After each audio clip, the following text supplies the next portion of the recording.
Hello, എല്ലാവർക്കും നമസ്കാരം. ഇന്ന് ഞാൻ ഒരു പുതിയ റെസിപ്പിയും കൊണ്ട് വന്നേക്കുന്നത്. എന്താ അറിയോ? അത് ഈ സാധനം കണ്ട എന്തെന്നറിയോ? ഞാൻ കഴിഞ്ഞ വീഡിയോയിൽ ഇട്ടിട്ടുണ്ടായിരുന്ന ഒരു മാങ്ങ ജ്യൂസ് അടിച്ചത്, പച്ച മാങ്ങ ജ്യൂസ് അടിച്ചത്. അതിൻ്റെ ബാക്കി വന്ന സാധനമാണ്. നമ്മൾ മാങ്ങ ജ്യൂസ് അടിക്കുമ്പോൾ നാരില്ലാത്ത മാങ്ങ വേണം ജ്യൂസ് അടിക്കാൻ. അത് ഞാൻ അന്നേരം പറയാൻ മറന്നുപോയി. അപ്പം നാരില്ലാത്ത മാങ്ങയാണിത്. അപ്പോൾ അതുകൊണ്ട് അതിനകത്തിൽ വന്ന ബാക്കി സാധനം അതിനെ നമുക്ക് പച്ചടിയാക്കി എടുക്കണം. അത് മധുരമുള്ള പച്ചടി. നമ്മൾ പഞ്ചസാരയും ഇഞ്ചിയൊക്കെ ചേർത്ത് തേനും ഒക്കെ ചേർത്തുണ്ടാക്കിയ ജ്യൂസായിരുന്നു. അപ്പോൾ അതിന് മധുരമുണ്ട്. ആ മധുരമുള്ള പച്ചമാങ്ങ കൊണ്ട് എങ്ങനെ പച്ചടി ഉണ്ടാക്കാൻ നോക്കാം. ഞാനിത് ഉണ്ടാക്കി ശരിയാവുകയാണെങ്കിൽ മാത്രം നിങ്ങളെ ഷെയർ ചെയ്യാം. നമുക്ക് അതിൻ്റെ കൂടെ വേണമെന്നുണ്ടെങ്കിൽ തേങ്ങ, ഇതിന് അരയ്ക്കാനുള്ള തേങ്ങ മതി. ഞാനൊരു അരക്കപ്പ് തേങ്ങ എടുത്ത് വെച്ചിട്ടുള്ളൂ. പിന്നെ അടലൊക്കെ ഉണ്ട്. നമുക്ക് മിക്സിക്കകത്തിടുമ്പോൾ നല്ലപോലെ അരഞ്ഞോളൂ. ഇത് നല്ലപോലെ അരച്ചെടുക്കണം. പച്ചടിയുടെ ഒക്കെ അരപ്പ് എല്ലാവർക്കും അറിയാമായിരിക്കും, എങ്കിലും ഞാൻ പറയുകയാണ് അറിയാൻ വയ്യാത്തവർക്ക് വേണ്ടിയിട്ട്. പിന്നെ 1/4 ടീസ്പൂൺ മഞ്ഞൾപ്പൊടി, 1/4 ടീസ്പൂൺ മുളക് പൊടി, പിന്നെ ഒരു 1/2 ടീസ്പൂൺ ജീരകമാണ് എടുത്ത് വെച്ചിരിക്കുന്നത്. ഇതിനെല്ലാം നമുക്ക് നല്ലപോലെ അരച്ചുകൊണ്ട് വരണം. ഒട്ടും തരിയില്ല, നല്ല വെണ്ണ പോലെ അരച്ചെടുത്തുകൊണ്ട് വരണം. ആദ്യം നമുക്ക് അത് അരച്ചെടുത്തുകൊണ്ട് വരാം. ബാക്കി പിന്നെ ചെയ്യാൻ എളുപ്പമാവുകൊണ്ട് ഞാൻ ആദ്യം അരച്ചുകൊണ്ട് വരാമെന്ന് പറഞ്ഞു. നമുക്കിനി അത് അരച്ചെടുക്കാം. ഞാൻ വേണ്ട ആ മുളക് പൊടിയും മഞ്ഞൾപ്പൊടിയും ജീരകവും തേങ്ങയും എല്ലാം മിക്സിയുടെ ജാറിലേക്ക് ആക്കിയിട്ടുണ്ട്. നമുക്കിത് ആദ്യം ഒന്ന് ഒതുക്കിയെടുക്കണം. അതിനുശേഷം കുറച്ച് വെള്ളം ഒഴിച്ച് നല്ലപോലെ അരച്ചെടുക്കണം. അരച്ചെടുത്തുമ്പോൾ നമുക്ക് കാണിക്കാം. ഇപ്പം ഞാൻ എന്താണ്ട് കുറച്ച് വെള്ളം ഒഴിച്ചതിനെ അരച്ച് വെച്ചിട്ടുണ്ട്.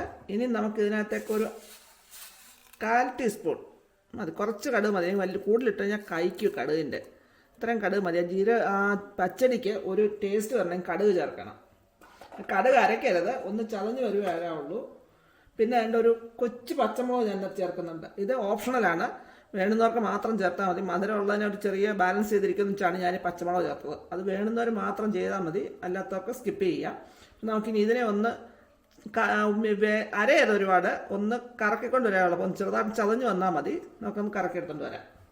ഇപ്പം അതാണ് നമ്മളെ കടുകൊക്കെ ഒന്ന് ചതച്ചെടുത്തത്. കടുകൊന്നും അരഞ്ഞിട്ടില്ല, ഒന്ന് ചതഞ്ഞ് വന്നിട്ടേ ഉള്ളൂ. ഇതുണ്ടോ, ഇതുപോലെ ചെറുതായിട്ട് ചതഞ്ഞ് വന്നിട്ടേ ഉള്ളൂ. പച്ചമുളക് ഒന്നും ചതഞ്ഞ് വന്നിട്ടുണ്ട്. ഇനി നമുക്ക് പച്ചടി ഉണ്ടാക്കി തുടങ്ങാം. ഞാൻ എന്താണ്ട് പച്ചടി ഉണ്ടാക്കാൻ വേണ്ടിയിട്ട് ചട്ടി എടുത്ത് മൺചട്ടിക്കകത്താണ് ഉണ്ടാക്കുന്നത്. മാങ്ങയ്ക്ക് പുളി ഉള്ളതുകൊണ്ട് ഇങ്ങനെയൊക്കെയുള്ള പാത്രങ്ങളാണല്ലോ, അലൂമിനിയം പാത്രത്തേക്കാണ്. അത് തന്നെ ഞാൻ കൂടുതലും കരിയുന്ന മൺപാത്രങ്ങൾ ഉപയോഗിക്കാറുണ്ട്. ഇനി നമുക്ക് ഇതിനകത്തേക്ക് അതിനകത്ത് എണ്ണ ഒഴിച്ചു. ആ എണ്ണ ചൂടായി. ഇനി നമുക്ക് ഇതിനകത്തേക്ക് കുറച്ച് കടുക് ഇടാം. ഒരുപാട് വേണ്ട, കുറച്ച് കടുക്.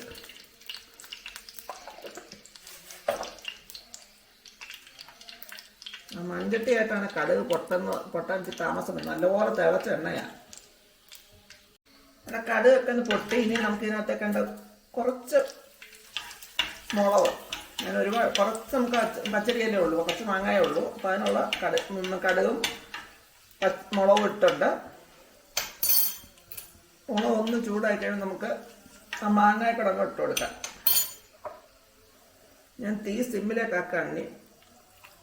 മാങ്ങ ഒന്ന് വേവണ്ട, ഒന്ന് ചൂടായാൽ മതി.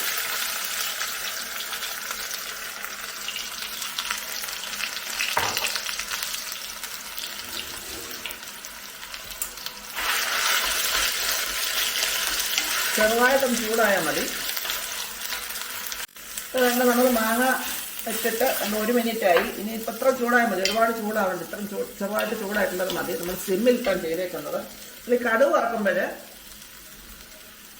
എപ്പോഴും നമ്മൾ കറി ഉണ്ടാക്കി കഴിഞ്ഞ് കടുക് വറക്കുന്നതാണ് ടേസ്റ്റ്. ഞാൻ എളുപ്പത്തിന് വേണ്ടിയാണ് ആദ്യം കടുകൊക്കെ വറക്കുന്നത്.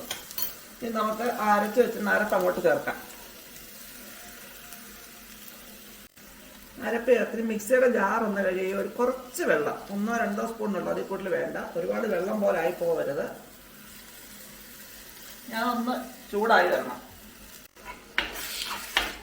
ഒന്ന് ചൂടായിരുന്നു. അപ്പം ഇനി അതിനകത്ത് ഉപ്പ് ചേർത്ത് ഒന്ന് ഇളക്കാം.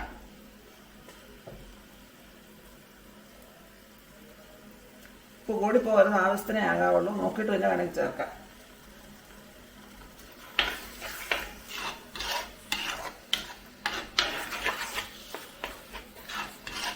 പച്ചടിയല്ലേ, അപ്പോൾ ഒത്തിരി നീളത്തിൽ വേണ്ട,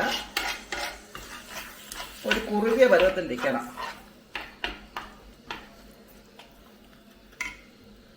അപ്പം നിങ്ങളത് എല്ലാം ഒന്ന് ചൂടായി. അപ്പം അരപ്പിട്ടൊന്ന് ചൂടാകുകയുള്ളൂ.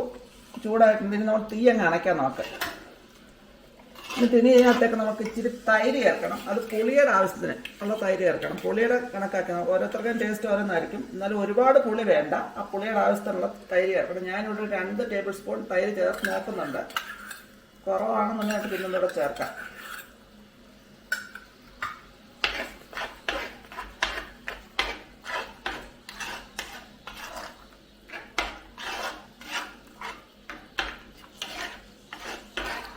ഇങ്ങനെ ആകുകയാണ് പച്ചടി. നമുക്ക് ആ പച്ചടി തൊട്ടുകൂട്ടാനാണ്.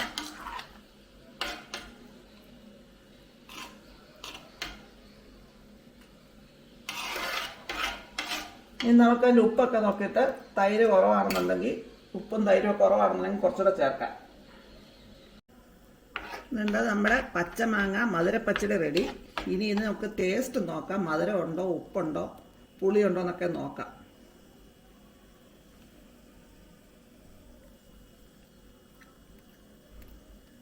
കുറച്ച് പുളിയും കൂടെ, മധുരം മുമ്പോട്ടാണ്. കുറച്ച് പുളിയും കൂടെ ഞാൻ ഇച്ചിരി തൈര് കൊണ്ട് ഒഴിക്കുകയാണ്. നമ്മൾ തണുത്തിട്ടേ കഴിക്കത്തില്ല. അപ്പോഴത്തേക്ക് ചിലപ്പോൾ അതിന് പുളി കൂടുമെന്ന് എനിക്കറിയത്തില്ല. കുറച്ച് പുളിയുള്ള തൈരാണിത്. ഇച്ചിരി ഉപ്പും കൂടെ ഇടാം.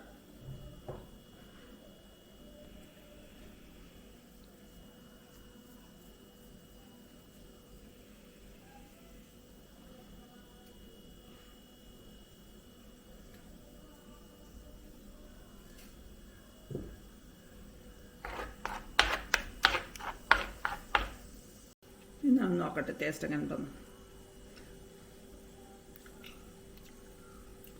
സൂപ്പർ, കുഴപ്പമൊന്നുമില്ല.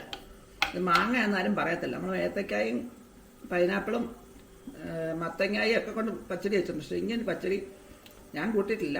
കൂട്ടിയിട്ടുണ്ടെന്ന് ആരെങ്കിലും തന്ന് അറിയാൻ മേലെ പോയതെന്ന് അറിയത്തില്ല. എന്തായാലും സൂപ്പർ സാധനമാണ്. എല്ലാവർക്കും ഒന്ന് ട്രൈ ചെയ്യാവുന്നതാണ്. നിങ്ങൾക്ക് മാങ്ങ പറിച്ച് ജ്യൂസും അടിക്കാം. അതിൻ്റെ ബാക്കി വരുന്ന സാധനം കൊണ്ട് അരിച്ചിട്ട് ബാക്കി വരുന്ന കൊത്ത് കൊണ്ട് നമുക്ക് നല്ല ഒന്നാന്തരം പച്ചടിയും വെക്കാം. എല്ലാവരും ട്രൈ ചെയ്ത് നോക്കുക.